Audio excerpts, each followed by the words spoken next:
শুভ সকাল। আমার আরও একটা মিনি ব্লগে তোমাদের অনেক অনেক স্বাগত।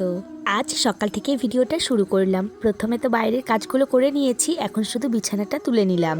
আর তারই মধ্যে আমার মেয়ে জল দিয়ে ওর সোয়েটারটা ভিজিয়ে দিয়েছে, তাই ওর জামা কাপড়গুলো একটু বদলে দিলাম। ও সারাদিনে এতবার জামা কাপড় নোংরা করে যে কিছুক্ষণ পরপরই চেঞ্জ করে দিতে হয়।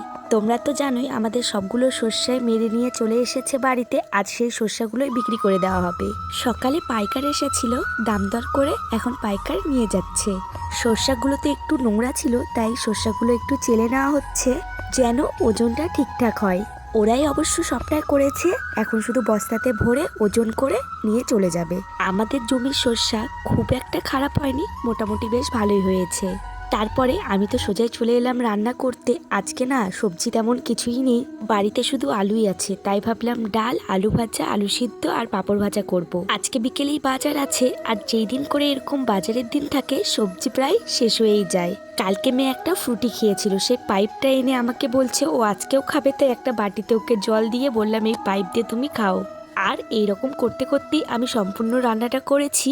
রান্না করার পর তো অনেকগুলো কাজ থাকে, ঝাড়ঝাঁটা, বাসন মাজা, এগুলো করে মেয়েকে খাইয়ে ও আজকে তাড়াতাড়ি ঘুমিয়ে পড়েছে। তাই আমি ভাবলাম প্রথমে আমি ভাতটা খেয়ে নিই। আর আজকে রান্না তো তোমরা জানোই, এখন ভাতটা বেড়ে নিচ্ছি।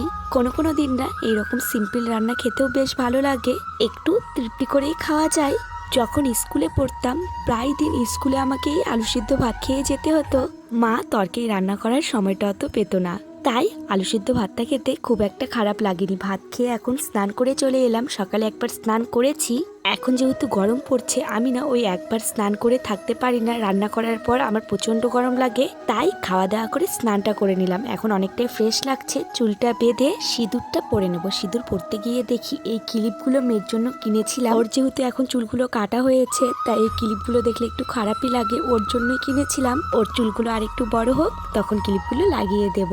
আমার তো সব কাজ হয়ে গিয়েছে, আর মেয়ে ঘুমিয়েও আছে। এখন আমার বলতে পারো একটু রেস্ট টাইম, তাই এখন একটু বসে থাকবো।